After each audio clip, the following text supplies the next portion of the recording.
आज विषय है शिक्षा मित्रों का। शिक्षा मित्र ये वो वर्ग है जो 21 साल से इस प्रदेश में सेवा दे रहा है, लेकिन आज भी 21 साल पहले जहां खड़ा था वहीं खड़ा हुआ है।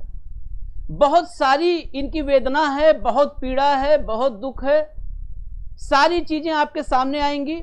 उससे पहले मैं एक दो बातें साफ कर देना चाहता हूं, कुछ बातें मैं भी अपने तरफ से रखना चाहता हूं। पहली बात तो ये कि लगातार मेरे पास पिछले कुछ समय से ऐसे प्रत्यक्ष और परोक्ष रूप से संदेश आ रहे हैं कि आप सरकार के खिलाफ लगातार क्यों चला रहे हैं। तो मैं उन लोगों से विनम्रता पूर्वक बता दूं कि मैं सरकार के खिलाफ कुछ नहीं चला रहा। मैं भी इसी सरकार के अधीन इस प्रदेश का एक नागरिक हूं और मैं जो कुछ भी चला रहा हूं, दिखा रहा हूं, पत्रकारिता धर्म को निभाते हुए वो आम जनता की आवाज को दिखा रहा हूं। अगर आम आदमी के हक की बात करना किसी को सरकार के विरोध में लगता है तो ये सरकार को तय करना चाहिए कि आम आदमी का हित सरकार का विरोध कैसे हो गया। अगर आम आदमी की बात सरकार विरोधी है तो सरकार को यह सोचना चाहिए कहीं सरकार आम आदमी की विरोधी तो नहीं हो गई है। यह विनम्रता पूर्वक उन सभी लोगों से मेरी अपील है जो मैं बताना चाहता था। दूसरी बात, शिक्षा मित्र एक बहुत बड़ा वर्ग है, 1.5 लाख से ज्यादा, बिल्कुल एग्जैक्ट फिगर तो बताएंगे हमारे सभी साथी जो जुड़े हैं। आपस में मैं हमेशा कहता हूं, मैं बेरोजगारों की आवाज की बात जब उठाता हूं, उनके हक की बात करता हूं, तो मैं हमेशा कहता हूं बेरोजगार एक परिवार। तो आपस में अगर अपने हक को लेकर के बात की जा रही हो, हक की बात हो रही हो, तो आपस में किसी तरीके का मतभेद और मनभेद नहीं होना चाहिए। ये सिर्फ एक सलाह है अपने साथियों और भाइयों के लिए। इन दोनों बातों के साथ ही मैं इस कार्यक्रम की शुरुआत कर रहा हूं। शुरुआत करने से पहले जो सहयोगी साथी मेरे साथ जुड़ रहे हैं, जो मेहमान जुड़ रहे हैं, उन सबका परिचय आपसे करवा दूं।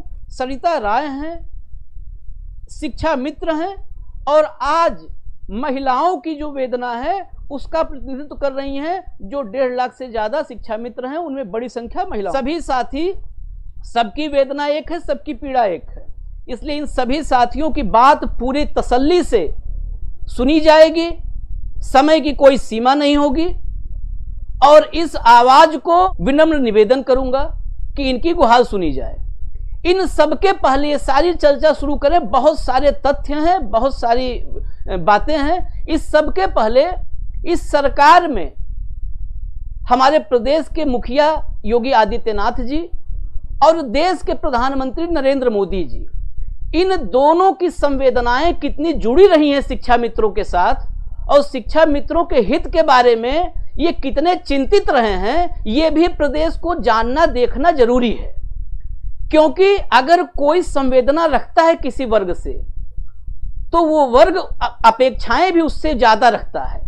और 4.5 साल की सरकार के बाद अगर शिक्षा मित्रों की पीड़ा वहीं के वहीं है तो प्रश्न खड़ा होना लाजिमी है। इसलिए पहले प्रधानमंत्री नरेंद्र मोदी जी और हमारे माननीय मुख्यमंत्री योगी आदित्यनाथ जी ये कितने संवेदनशील रहे हैं शिक्षा मित्रों के लिए, और 2017 के चुनाव के समय या उसके आगे पीछे भी इन्होंने कितनी संवेदना जताई है इनके मामलों को, इनके हितों को सुलझाने के लिए, इनका हक इनको देने के लिए उनका क्या वादा रहा है। ये वादा आप लोग खुद अपने कानों से सुनिए, पूरा प्रदेश सुने। कंट्रोल रूम चलाइए जरा। शिक्षा मित्रों लेकर के एक परिस्थिति पैदा हुई है। मैंने उत्तर प्रदेश सरकार से पूछा कि मामला क्या है।